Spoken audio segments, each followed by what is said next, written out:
Good afternoon, everyone. It's Wednesday, and that means it's time for another session of Wednesdays with Wayne. Thank you so much for joining me today.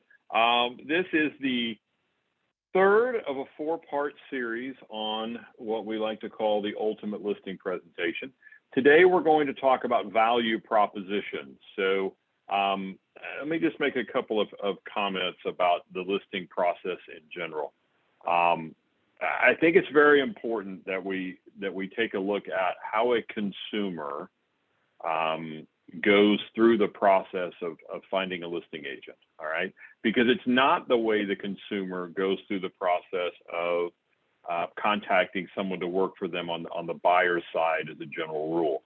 There's been a lot of money played to try to get buyers to go to some of the online portals, be they Zillow or whatever else.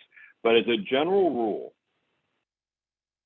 the way a seller approaches this process, I think it's really important that before we get into the value propositions and try to sum everything up for you, I think it's very important that we take a look at how a seller selects a real estate agent. I think there's four different levels to this.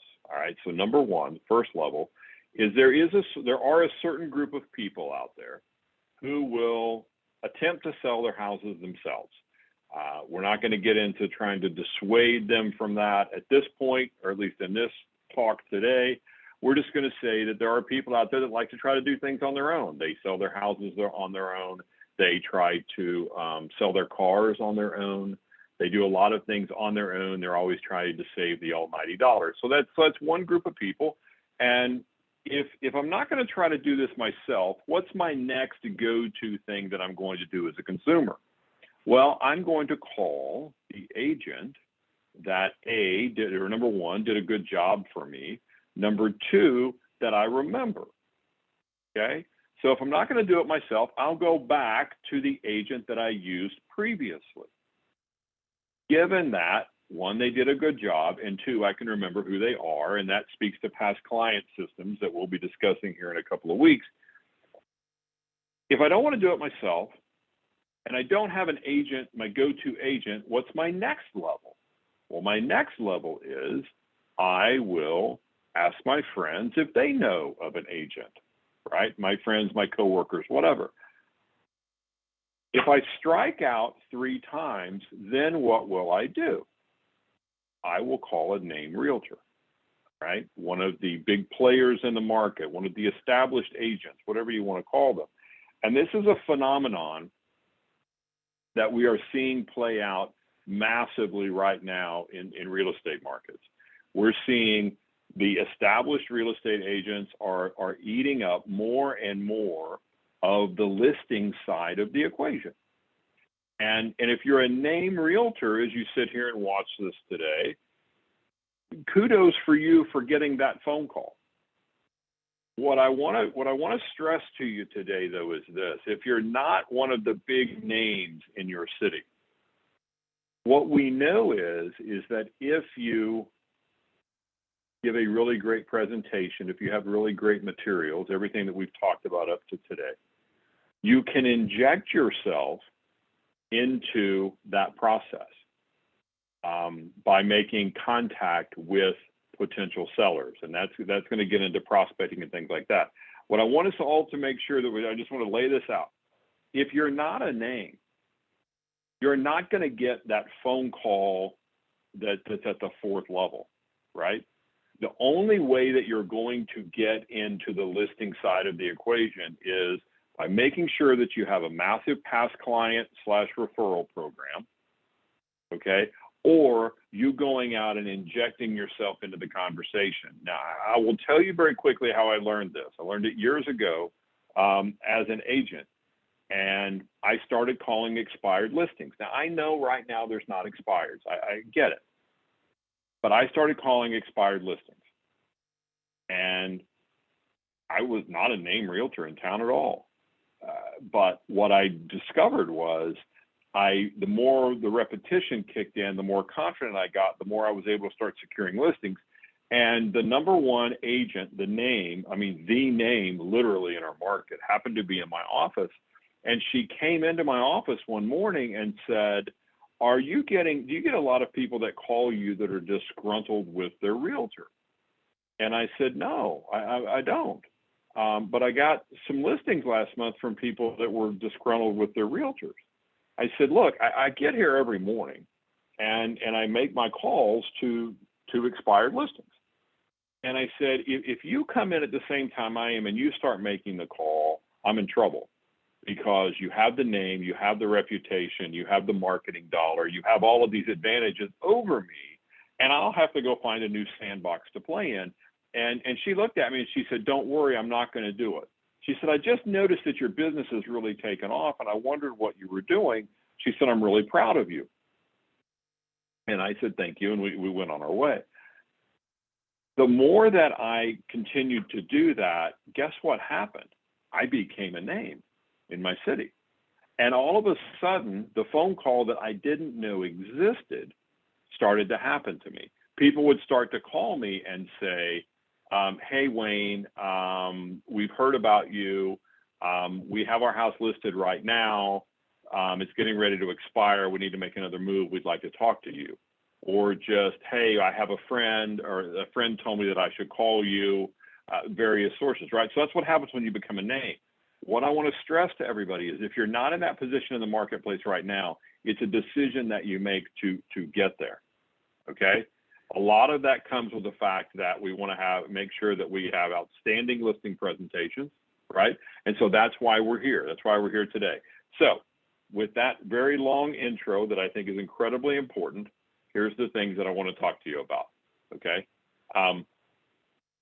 Number one, there is a certain order to the way that things would play out. We have done session one, which is the whole roll up to the conversation, right? The pre-listing appointment. Again, pre-listing packets are so important, especially in this market right now. Your materials are very, very important. The fact that we are covering a seller's past experiences and what they've gone through. One of three things is going to happen. We uncover the important issues. We ask for the commitment. Remember, and that dialogue is simply, if I can show you a way to satisfy these three important issues you've laid out, is there any reason you wouldn't hire me, right?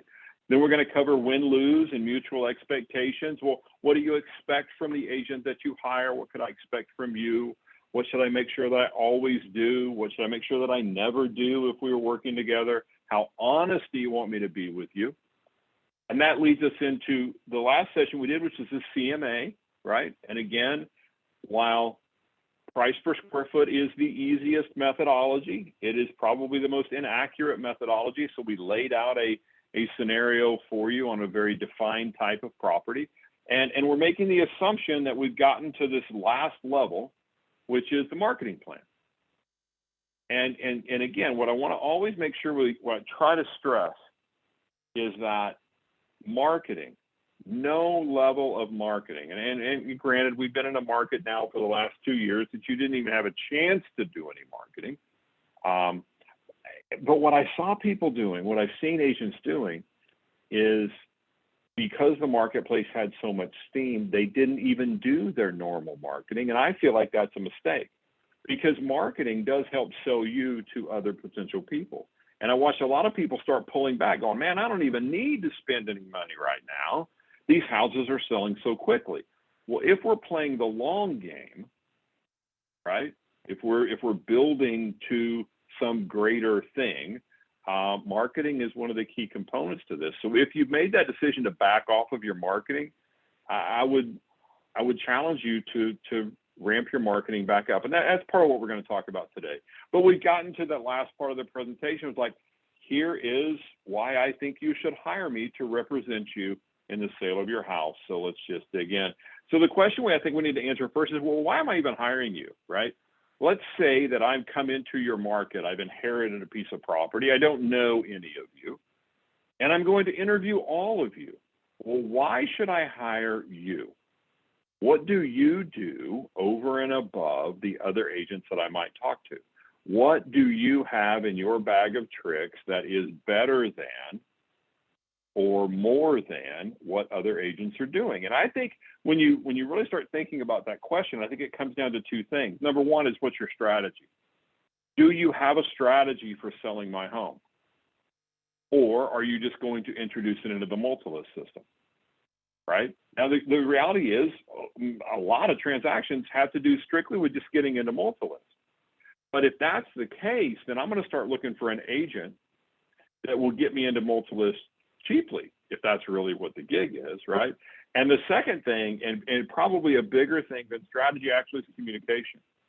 What are the communication protocols that you're going to give me? What guarantees are you going to make me? I did learn this in calling it to buyers. It's still true today.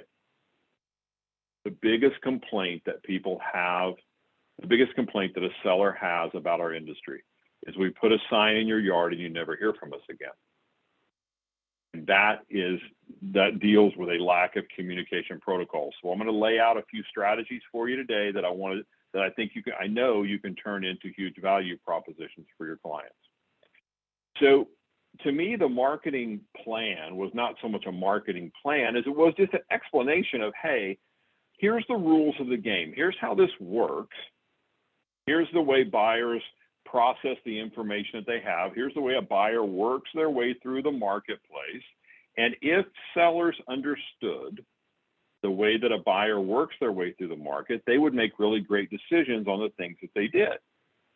Most people only do this 4 or 5 times in their life. So it's our job as the listing realtor to explain to the seller how buyers work their way through the market, and then to have specific things, strategies that we're going to do to try to capitalize on that. That's the things I'm going to lay out for you today. So one of the things I think is very important that we get on the table for sellers, and it has come up earlier in the presentation on pricing, is the fact that there's very little negotiation that goes on when we sell a piece of property. And property sells very, very quickly if it's going to sell. Now, we've obviously seen this in the marketplace we've been in the last 2 years. I was in Stillwater, Oklahoma last night doing a presentation at a symposium. And when we looked at the numbers for Stillwater, Oklahoma, in 2021, property sold for 98.4% of listed price. It did it in a very, very short amount of time. And what was really interesting to me was 57% of the time, property sold at or above listed price. All right. But how long should it take to sell in a normal market? And there's all kinds of theories out there. Are we returning to a more normal market? Are we in a bubble? Are we not? I don't believe that we are. But if you look year over year over year, 40% of the properties that sell in less than a month, 29% in the second month, 15% in the third month. In other words, this little graphic is just once again reinforcing a simple fact to a seller, which is this: time is not your ally if you're a seller. Time is actually the ally of the buyer. The longer you're on the market, the less money you're going to get, okay? And so we want to make sure that we do this as quickly as we can. The importance of pricing property properly is starting to reemerge now, right? I mean, we are seeing multiple offers on properties that are priced correctly in the marketplace as we stand here today.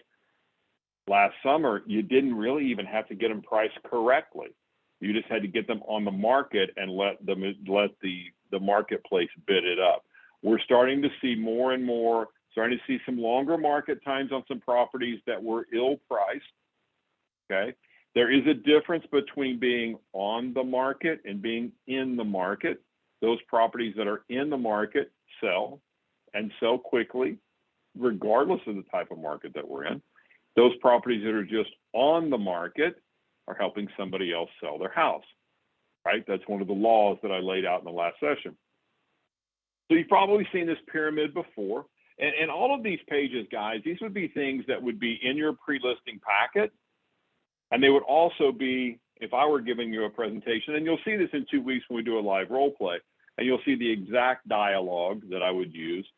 These pages are also in the listing presentation itself, okay?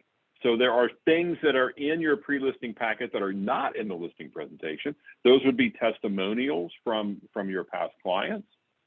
Those would be all of your previous sales, perhaps, in the last 12 months on the listing side, with perhaps a list to sales price ratio and things like that. In other words, your pre-listing packet is your pitch book. The listing presentation is actually, hey, here's how this works. So if we price your property 15% above market value, and where this conversation will play in is when you didn't have complete buy-in on the CMA, right? And it's like, Wayne, I don't know, man. I'm like, well, you know what? Let me go through my marketing plan and maybe this will help. So if we price 15% above the market, and then if we had that bit of disagreement in the CMA section, then I would say, and the price that you're thinking would be 15% above, let me tell you the buyers that we're going to get. We're going to get about 10% of the buyers that would be a buyer for your property. And here's exactly what they look like. These are the people who have driven by your house for years and have said, if that one ever comes on the market, I want to be sure I take a look at it. I've always liked that house. And then you could turn around to the seller and say, do you believe we have a property like that? Guys, and I think we would all acknowledge there are properties like that. There are properties that people have driven by for years and said, gosh, what a great house if that one ever comes up. So if we miss it by 15% and we don't have one of those properties, then we're not going to get a sale. If we go 10% above, we're going to get about 30% of the possible buyers. Well, who are those people? Those are the people that have said, I want to live on that street, or I want to live in this particular part of this subdivision. If we price at the market, we're going to get about 60% of the buyers. That's the pool that we want to get into, okay? Those are the people that want to live in this geographic part of town, and they like the features that we have, bedrooms, bathrooms, garages, things like that. Now, if we're on the market too long, what's going to happen? We're going to have to drop our price, and how are we going to spur on more buyers? Well, we're going to have to get under market value. That'll get us about 75% of the people. Those are the people that say, you know what, this wasn't the optimal place I wanted to live, but it's a good enough deal, I'll buy it. And at 15% below, anybody will buy it. It's just a good deal. It's a bottom feeder, all right? So obviously we want to be at that market value level. It's not going to get us every buyer. That's one of the things that sellers need to understand. Not everybody is going to want to buy your house when you put it on the market. But if we get 60% of the buyers, we're operating at the right level. Sales price versus timing.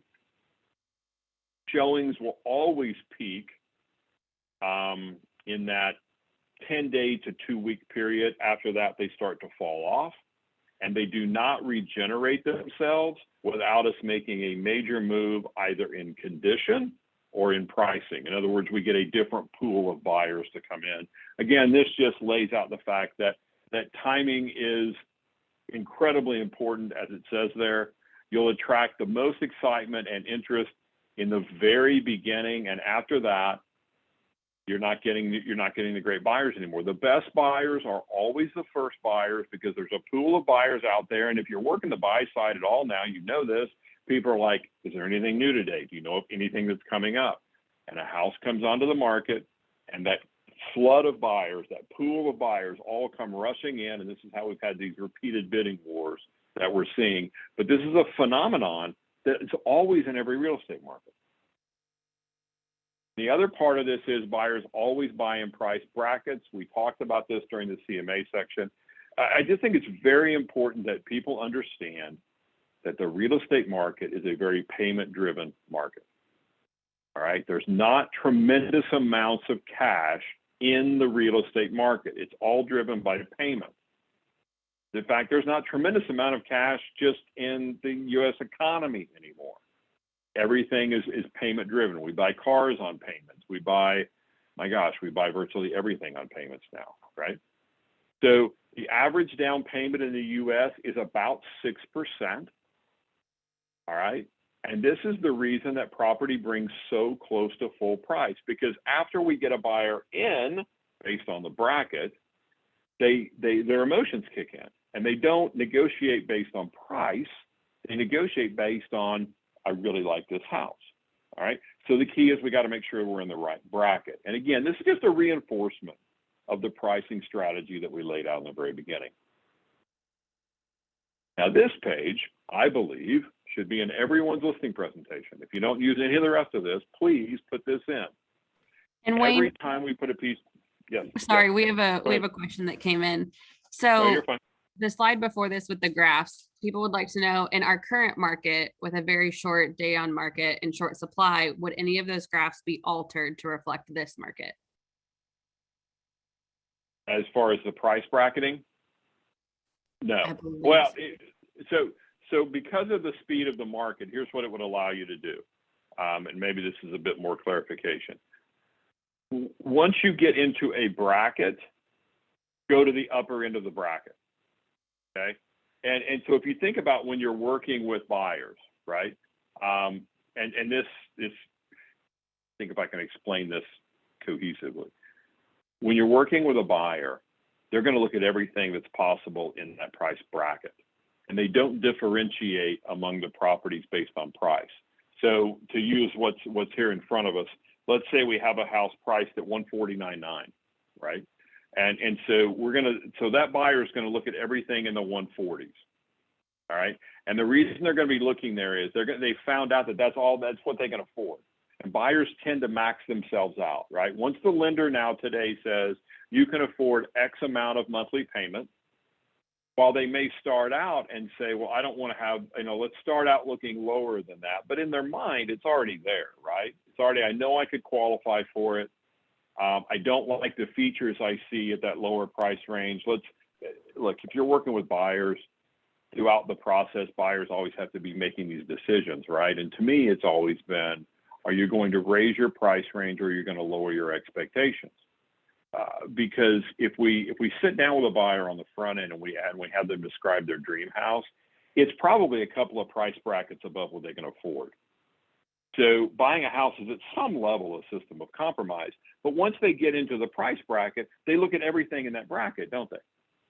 And I've never seen a buyer, and if you've seen a buyer do this, please get into the chat and let me know this. I've never seen a buyer who liked a house at, say, at 144.9, just to pull a number out of the air, or 449.9 or whatever, and then go look at the next one, and it was not 144.9, it's 149.9. Have you ever had a buyer go, oh, I don't know, that extra $5,000, honey, I think we better stick with the 144.9 house? No, they don't do that. They're like, I really like this one. I really like this one more, because once they're in the bracket, they're not differentiating based on price. This is why when you price property, I would tell you that whatever the average sales price is, go to the upper end of the bracket. Make sure that we tell the sellers, hey, if we find out we can't operate there, we've got to get completely out of the bracket. Give you an example.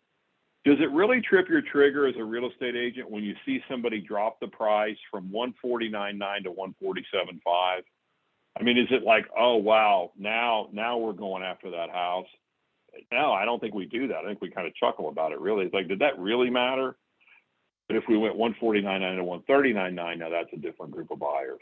And this goes to this whole bracketing theory. Probably way more explanation than you wanted. Do the brackets change? No, I don't believe the brackets do change statistically. And when beyond just the bracketing, they'd like to know if the number of showings kind of in those first few weeks or now first few days as it is, if any of those pieces would be altered as well. Aha, so let's go to the next slide, because yes, the answer to that one is yes. All right, so 3 levels to selling any house. Every home that we sell, we'll go through these 3 levels. All we're playing with is how long does it take us to get there, right? The first level, agent excitement. How do we get, if I list a house today, how do I get you guys excited about it? Get you excited about it by where it is and how much we're asking for it, all right? And even with that, I'm not getting all of you excited about it, because not all of you would have a buyer for that house, right? So the first level of selling any piece of property is agent excitement, that when that house shows up on the multi-list system, you're like, oh, wow, look at this. I've got a great house, right? This is a great house. I need to race over there and get my buyers. So That's the first level, all right? And if our price is off, because location's a constant, I've always felt like in real estate sales that the biggest misnomer is location, location, location. Location's a constant. We're not picking houses up and moving them around to like a new hot spot, right? There's either a market for the location where this property is, or there isn't. Price is the big driver here, all right? So number one, put a house on the market, I get agent excitement, all right? Number two, we get buyers in great numbers. This is where the things change, right?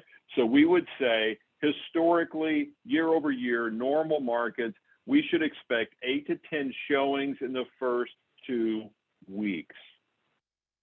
Marketplace we're in right now, we should expect 8 to 10 showings in the first 2 hours, right? The first afternoon. Wait 2 weeks, we should have 30 or 40 showings. If we put your property on the market, right, and we don't get those showings, that's a different conversation. But the point that we have to get to is the last level, that when we check back for feedback, we're always one of the top 2 or 3 homes. Because what one buyer likes, they all like. What one buyer dislikes, they all dislike, because they're all looking at the same houses. They're looking in a geographic area, physical features, and price range. So here's how this works. If we put your house on the market and we don't get the agents excited about it, we're not going to get any showings, right? And so a lot of sellers say, well, nobody came through. Well, that means we didn't get the agents excited. But just because the agents bring their buyers through doesn't mean that necessarily we're getting a showing or we're getting a sale. Because what we want to see is that those buyers are interested in the property in numbers, all right? So we put your house on the market, nobody comes through, we have a problem and we need to talk. We put your house on the market, we get buyers through, but they come through only one time and they never come back. We still have a problem. This is a big concept. You'll hear, I learned a lot of this, guys, from just working a lot of expireds. Because sellers would say, you know, we had a lot of people come through. We had traffic, isn't that the key to this? It's a piece of the puzzle, but it's not the whole key. Did they come back a second time? Right? Now, what happens in today's market? All of these time frames get squished, right? We should see 8 to 10 showings in the first 2 days, perhaps, right? Depending on price range. We should always be one of the top 2 or 3. We have to get the agents excited, but the number of showings that we're going to have, that's the piece of the puzzle that changes. I will promise you, every house that sells goes through this. All we're really dealing with is how long does it take us to go through the levels. And the faster we can work through the levels, the more money your seller will always realize, every time without fail. This is why the fallacy to me, for a lot of people in today's market, for a lot of these sellers is, well, I've got a buddy and I'm not even going to have to mess with putting it on the market. And you know, the number is really good. If money matters, you need to go to the marketplace, because we're not going to create a bidding war with one person, okay? So 3 levels to home sales, learn how to explain it. You'll hear me do it again in a couple of weeks. I'll try to do it a little more succinctly than trying to give you all of the details. But agent excitement comes with location and price, nothing else. We get our buyers because the agents are excited. And by the way, if the agents aren't excited, this happens in real estate offices all the time, we manipulate the marketplace. You'll have an agent mention a house to you. Hey, I'm thinking about showing this one. I was in there the other day, man. Don't even bother. It's horrible on the inside. Great pictures, but it's really bad on the inside. Or have you ever seen the listing come up and you'll see some realtors talking to each other and just start laughing and go, there's no way. Well, that means you didn't get agent excitement, right? I'm belaboring the point. Let's go to the next one. So let's talk about a marketing plan. Given that this is the way the marketplace works, what do we need to be doing? Anytime I list a home, this is the dialogue that I would suggest to you. My objectives in marketing your home there's 4 of them. Number 1 is to get as many qualified people into your home as possible. And I will tell you up front that not everybody that comes through your home is qualified. There's a lot of people out there that when we check for feedback, they really weren't a buyer for your property at all. But I will make a guarantee to you, I will never show your home to someone who is not qualified. Number two, positioning you the highest dollar value with the least amount of problems. If we're doing this right, your life is going to be completely interrupted, hopefully for a short period of time, because we know that's how you'll maximize your money on your property. But there's a lot of things that you're going to have to do. So if I'm doing my job right, I'm going to massively interrupt your life for a short period of time. We're going to get a really solid contract on it from the most qualified buyer that we select together. And then you can go on about packing and getting moved to your next house. Third, to communicate the results of our activities to you. The number one complaint against our profession is that we put a sign in your yard and you never hear from us again. So I'm going to show you in a second exactly what to expect as far as communication. And lastly, to look for the best ways of exposing your property to potential buyers. That's the actual marketing that I'm going to do above and beyond the MLS system. First thing is real estate portals. Now, by the simple fact, look, guys, we know this. By the simple fact you put it in Multilist, boom, it immediately goes out via syndication to, I don't even know how many sites at this point, right? But we need to explain that, hey, this is where people start now. Now, I think the NAR stat is 95% of people start their search on the internet. So when you list with me, please understand, it will go to Zillow, Realtor.com, Trulia, you name it, it's going to go there, right? Then if you're doing any kind of targeted social media, be sure you talk about it in detail. Be sure you show them examples of what you're doing to market the property, okay? I'm not going to go into a dissertation of all the various marketing pieces and the things you can do, but make sure that if you are spending any time, energy, or effort in any kind of marketing, that you have some kind of presentation page or PowerPoint slide, however you choose to be presenting the information. Make sure that everything that you're doing, you're going to show it to me and you're going to explain to me why it's important, right? Next, professional photography and videography. This used to be a value proposition. Now, half of it is a value proposition. The other part is industry standard. All right, so here's the deal. If you're not using professional photography at this point in the market, you're behind the eight ball. It is expected that you will hire a professional photographer to take pictures of my home, to make it look really great, all right? And I think we said this a couple of weeks ago, the greatest thing that's happened to real estate is professional photography, and sometimes the worst thing that's happened is professional photography, because you go into these houses that you only looked at the pictures of, and it's like, oh my gosh, how'd they do this? How'd they make it look so good? Now, that's the piece that's just industry standard, but the videography piece I want to talk to you about a second. So last summer, there was a survey done of sellers. Over 90% of sellers felt that their agent did not showcase their property well enough with video. And then a deeper dive into the survey said that the vast majority of houses weren't videoed at all. It was only the larger homes that were videoed. Okay, now part of that was probably market driven. Like, why would I spend money for a videographer? It's going to sell. Why would I put Matterport? Why would I use Matterport? It's going to sell in 2 days. I don't think that your marketing plan should change based on the speed of the market. I think you should be doing all of these things no matter what, because it creates a leverage point for you when you get into a competitive situation. Now, I won't go back and tell you my whole realtor story. I will tell you that I changed my life calling expired listings. I will also tell you that when you work expired, you end up competing a lot. All right. And when you compete, you have to consistently do things that separate you from your competition. So I would tell you that if you're not using a videographer at this point, you're not doing video on your listings, or you're only doing video on the expensive houses or the big houses, please start layering video in across the board, because we're going into a marketplace at some point, probably at some point this year, I just don't know when, where the extra little things that you do are what is going to separate you from the other agents. And it's going to allow you to maintain your fee structure. Tremendous amount of pressure right now, as we know, on commissions. Got to keep doing professional, top shelf things to maintain our commissions. Also, professional staging, again, used to be such a huge value proposition. Now people expect it.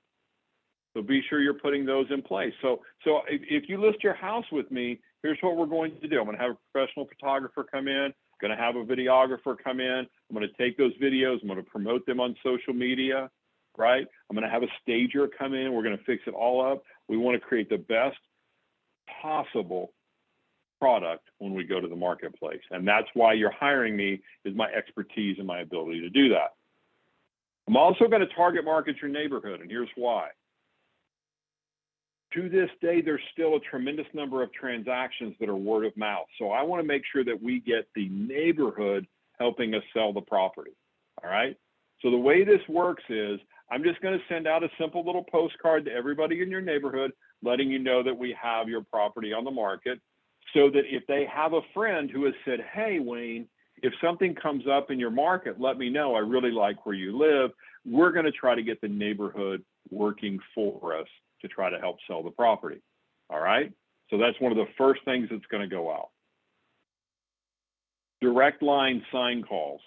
And this, I'm going to go down this path, but then I'm going to tell you this deals with your state laws wherever you happen to be.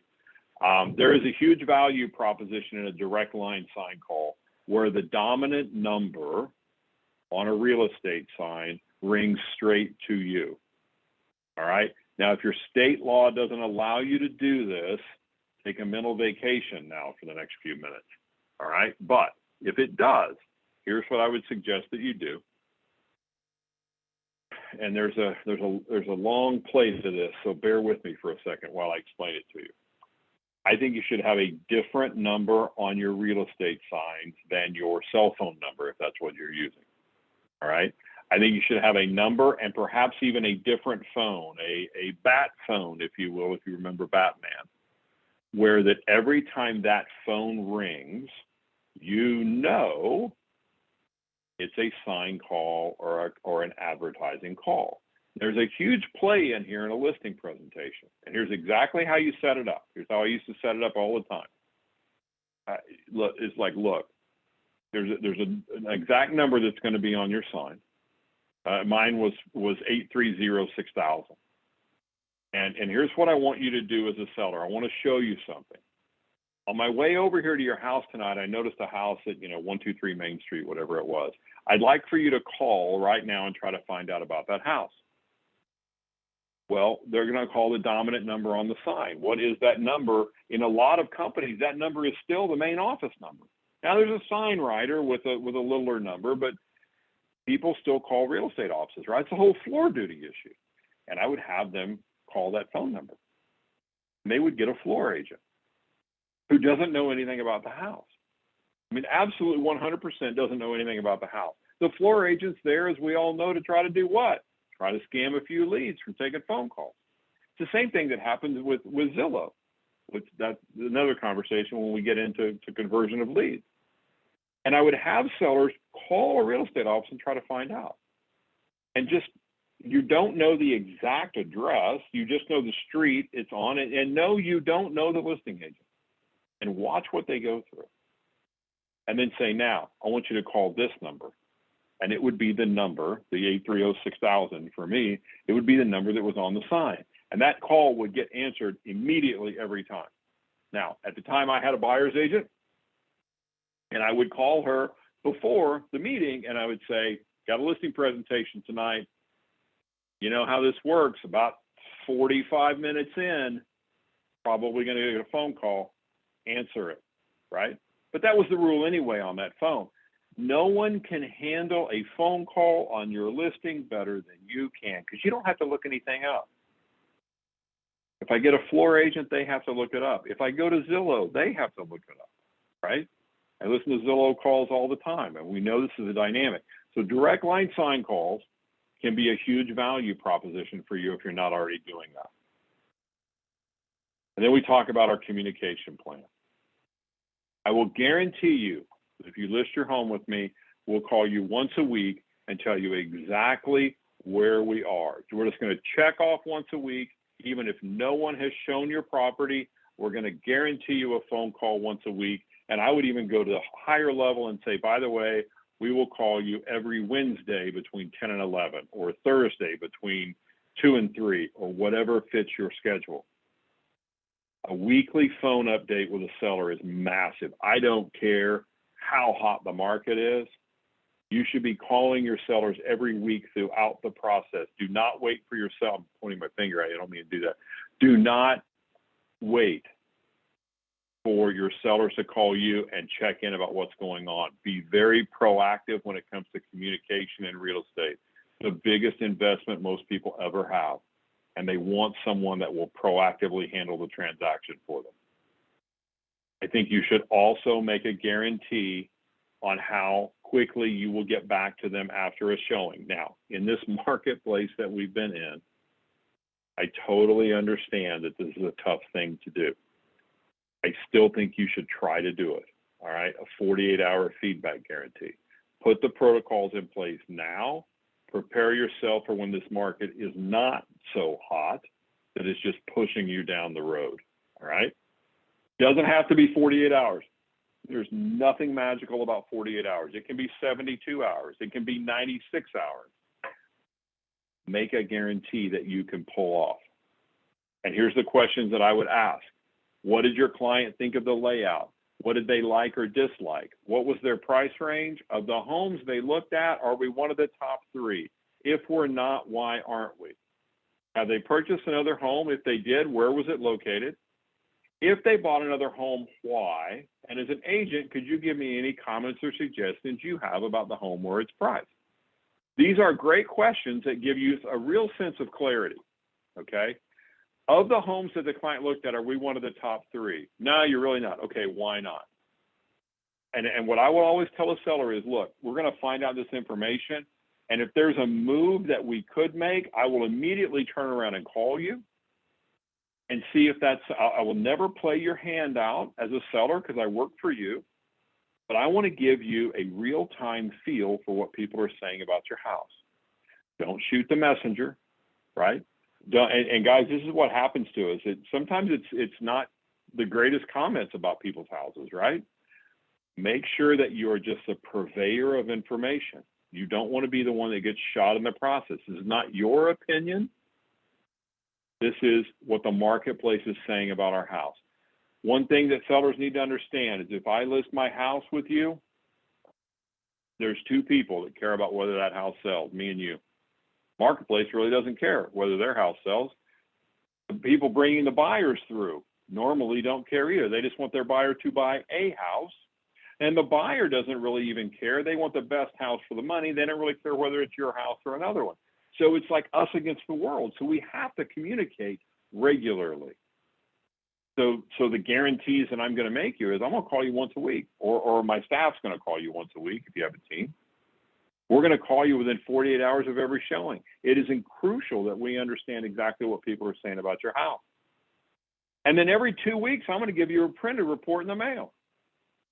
And it's going to show you what's going on with our competition. So at this point, I'm going to refer back to my current CMA and say, if you got a report today, it would tell you that there are 7 houses listed. The average list price is $204.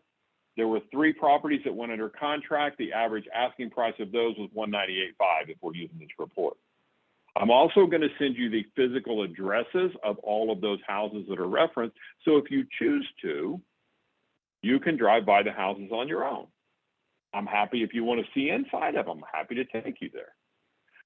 My job is to keep you as informed as I possibly can on where this market is in real time, because one of the rules is real estate marketplaces are fluid.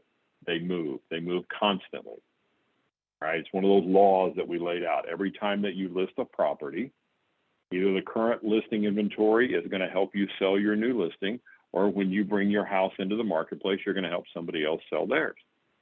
So we have to keep people very, very informed. There's a lot of other things about web traffic. We got so many hits on it. We did this, that, and the other. That tells us about our house. It doesn't tell us what's going, a snapshot of the marketplace and what's going on in the marketplace. And what we discovered was that if we could keep arming sellers with a weekly phone call, a feedback guarantee, and a biweekly report, every 2 weeks you get a report in the mail, they would have the information.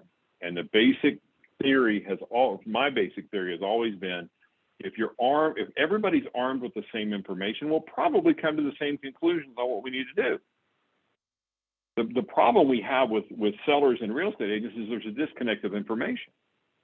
A lot of agents are like, yeah, I know that was not going to sell. I really need to get the price down, but I don't know how to do it.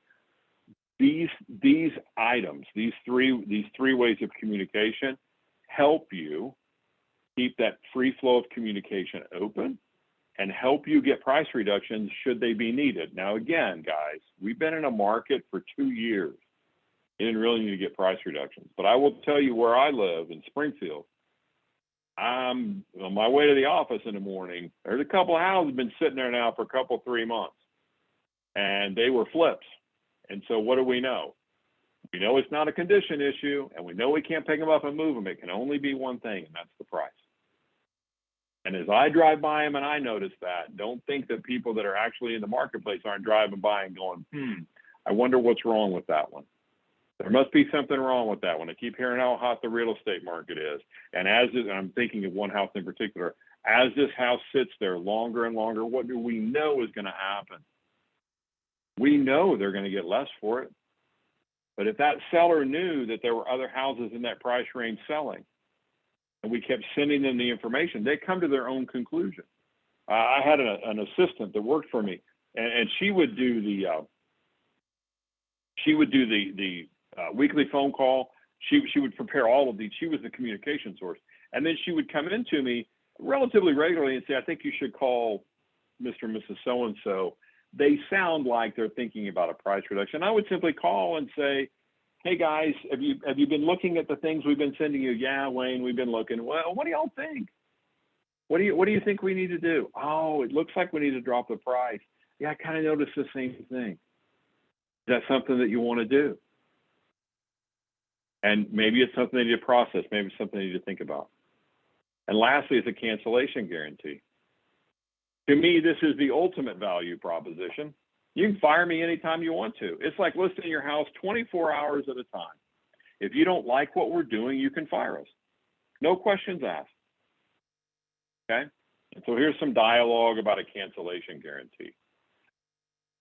When we start, and I'm trying to prepare you guys for a more normal market in going down this path, all right? If you've been in the real estate market for less than 8 years, if you've been selling property for less than 8 years, number one, 8 years in, we'd call you a seasoned veteran. And number two, you've never really seen a downward trending market. And I'm not trying to be the black hat saying, oh, here's what's looming, but let's just be real. Real estate sales is cyclical. It operates in a cycle. As a seller, if I put my house on the market and I'm not getting it sold, and I see that other properties are selling, and people are coming through my house in the beginning, and nobody came back again, and now hardly anybody's coming through my house, and I just got a report that said 3 more houses in my price range sold, I've got to make a decision as a seller. Do I want to participate in this marketplace anymore, or do I want to stop? You may, as we sit here today, I hope you don't, but you may have a house that is, as I say this, you know it's not going to sell. As a listing agent, you know we got a real problem here. I believe, personally, you have a duty, and that duty is to call that seller and have a very serious conversation with them. Because they're doing everything, now, and I watch this happen so often. They're doing everything you ask them to do. Don't be afraid to ask your sellers to do things. They'll do them. But you have a duty on the other side to keep the information flow going. It is, and I learned it from calling expireds. That was 20 odd years ago. It hasn't changed a bit. So many sellers are frustrated. It's like, I don't know what's going on. It's because we don't set these protocols up in place. It's because we don't have marketing plans that seem to make a lot of sense. You'll notice I didn't mention open houses. We're going to talk about open houses here in a few weeks when we go through the prospecting side of things. I didn't do open houses personally. I didn't want to work weekends. That's a whole other conversation or word track that will take you down at some point. But as far as just solid value propositions that you can lay in, I think these are the cornerstones, right?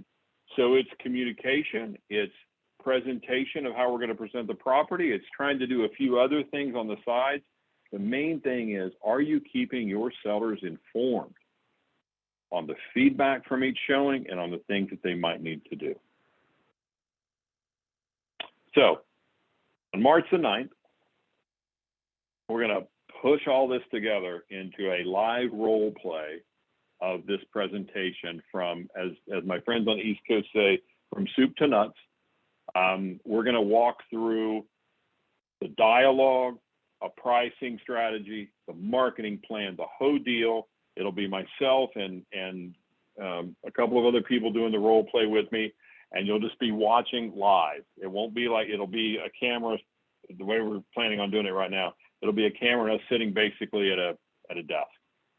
And I want to walk you through all this dialogue. And I've already told these two people, you can fire whatever questions you want to at me. And I want to try to show you the power of a confident conversation with your potential seller clients. So we're going to do that on March the 9th. Thanks so much for your time. As always, guys, you can text me. That's my cell phone number. You can email me. A lot of this information, free stuff, WayneFrederick.com as always. Thank you so much, Maddie. I'll open it up for questions if there are any. So right now we've got a question, where can we rewatch these classes? All recordings will be sent out to your broker host on the Friday following each session, and then they'll go ahead and distribute those materials to you all. So there's an answer for that particular person. Anyone else that has any questions, please feel free to use the chat or Q&A function, and I'd be happy to ask them on your behalf, or you're welcome to raise your hand and we can allow you to ask your question yourself. Yeah, and listen, if you want to see the previous recordings, just however you got access to these sessions, contact that person. They have access to the recordings and they can direct you there. They all sit in their own little rooms per broker, but go to your brokers that invited you in or that you're with, and they can help you with recordings of past classes. Someone typing another question, Matt? Not at the moment. And you all are always welcome to send us an email. There's Wayne's email. I can put my email in the chat too if you have any questions following any of these sessions. Okay, guys, appreciate you all. Have a great week. Have a great 2 weeks. And come by and watch the train wreck on March the 9th when I actually go through this live. And thank you very much for your time. We'll see you soon. Bye-bye.